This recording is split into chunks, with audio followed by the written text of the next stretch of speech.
साथियों, अब जो दुनिया के सूरत हाल हो चले हैं उससे मुस्तकबिल की एक बड़ी अलामत दिखाई देने लगी है कि आने वाला मुस्तकबिल जालिम का तो बिल्कुल नहीं है। अभी आप जुल्म से जो कुछ भी कर रहे हों वो आज आपके लिए बेहतर हो सकता है। उस पर तुम जालिम फक्र भी कर रहे हो, लेकिन अनकरीब जुल्म बहुत जल्द मिटने वाला है। जो दबा कुचला है वो फ्रंट पर आने वाला है और इसकी शुरुआत हमें इजराइल में होती हुई दिखाई भी दे रही है। वैसे तो मैं इस बात को कई सालों से लगातार बोल रहा हूँ, लेकिन आज फिर मैं आपको बता दूं कि अर्ज़ मुक़द्दस की तकदीर बहुत पहले ही लिखी जा चुकी है और मैं काफी वक्त से ये बात लगातार कहता आ रहा हूँ कि दुनिया के आखिर में जो जुल्म और इंसाफ की एक फैसला कुन जंग होनी है वो अर्ज़ मुक़द्दस यानी यरूशलेम यानी फिलिस्तीन से ही होनी है। और इस फैसला कुन जंग का वक्त बहुत ही तेजी के साथ नजदीक आ रहा है, लेकिन अभी जो पिछले हफ्ते से वहाँ सूरत हाल पैदा हुई है इससे तो इस बात का और पुख्ता यकीन हो रहा है कि शायद उस आखिरी जंग का ये आगाज भी हो सकता है, शुरुआत भी हो सकती है, या फिर जो कुछ आज हम देख रहे हैं सुन रहे हैं ये उसकी अलामत हो।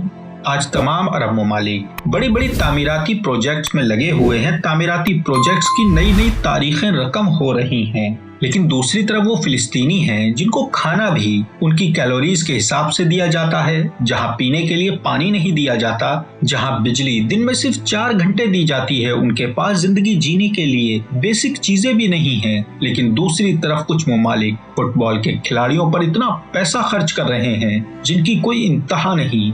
यहाँ आकर मुझे रसूल करीम सल्लल्लाहु अलैहि वसल्लम की जुबान मुबारक से कहे गए वो अल्फाज याद आ रहे हैं जिनमें हमें बताया गया था कि हमारी तादाद तो बहुत होगी लेकिन हम वहम का शिकार हो चुके होंगे, यानी हमारी हैसियत पानी के ऊपर झाग के बराबर होगी। आज देखें तो तादाद के हिसाब से हम मुसलमान दुनिया के दूसरे नंबर पर हैं और मजहब इस्लाम दुनिया का सबसे तेज फैलने वाला मजहब भी है। लेकिन सोचने वाली बात सिर्फ इतनी सी है कि आज फिलिस्तीनियों के साथ खुलकर कौन आया है जिसने फिलिस्तीनियों की हिमायत की हो, जिस तरह अमेरिका और यूरोप इजराइल की कर रहे हैं, या उसके अलावा और दीगर ममालिक इजराइल की खुल के हिमायत कर रहे हैं, यहाँ तक कि अपने हथियार देने की बात भी कर रहे हैं। अब आप खुद इस सूरत हाल को देखकर यह अंदाजा लगाकर देख सकते हैं कि हमारा वकार कहाँ गया। यहाँ पर इस बात से ये तो बिल्कुल क्लियर हो जाता है कि हम कितने ही दावे क्यों ना कर लें, लेकिन अभी भी हम लोग खुलकर सामने आने से झिझक रहे हैं। और इस बात को देखकर मेरा मानना तो बिल्कुल साफ है कि बिना हजरत इमाम मेहदी के ज़हूर के दुनिया में दोबारा अदल और इंसाफ कायम हो ही नहीं सकता। हाँ, ये जरूरी है कि अब दुनिया 2 हिस्सों में बंट चुकी है। एक हिस्सा जो जुल्म के खिलाफ खुलकर सपोर्ट कर रहा है और दूसरा हिस्सा जो इस जुल्म की मुखालफत तो कर रहा है लेकिन खुलकर कुछ कहने से डर रहा है, क्योंकि आज की दुनिया सिर्फ और सिर्फ अपने फायदे के लिए कोई बात बोलती है। लेकिन यहाँ पर एक बड़ी ही दिलचस्प सिचुएशन बनती हुई दिखाई दे रही है। जो अभी तक हम सोचते थे वो गलत साबित होता हुआ नजर आ रहा है। हम लोग सोच रहे थे कि इजराइल तीसरे हैकल की तामीर के लिए जा रहा है, और जिस वक्त वो तमाम अरब ममालिक से अब्राहीम पीस अकॉर्ड पर बात कर रहा था तो ऐसा मुमकिन होता हुआ भी दिखाई दे रहा था। लेकिन इस जंग के बाद अब ऐसा लगने लगा है कि सब चीजें इजराइल के खिलाफ जाती हुई दिखाई दे रही हैं। इजराइल काफी हद तक बैकफुट पर आ गया है। भले ही उसने बड़े बड़े ऐलान कर दिए हों, लेकिन जमीनी हकीकत यही है कि इजराइल की हालत बहुत ज्यादा खराब हो चुकी है। हो सकता है इजराइल गजा को खत्म कर दे, लेकिन उसके बाद भी इजराइल तीसरे हैकल की तामीर करने में फिलहाल कम से कम अगले 10 साल तो कामयाब बिल्कुल होता हुआ दिखाई नहीं दे रहा। इसकी कई वजह हैं जिस पर मैं आगे आने वाले वीडियोस में बात करता रहूंगा। फिलहाल मैं आपको सिचुएशन समझाने की कोशिश कर रहा हूं जो सूरत हाल फिलहाल पैदा होते हुए दिखाई दे रहे हैं।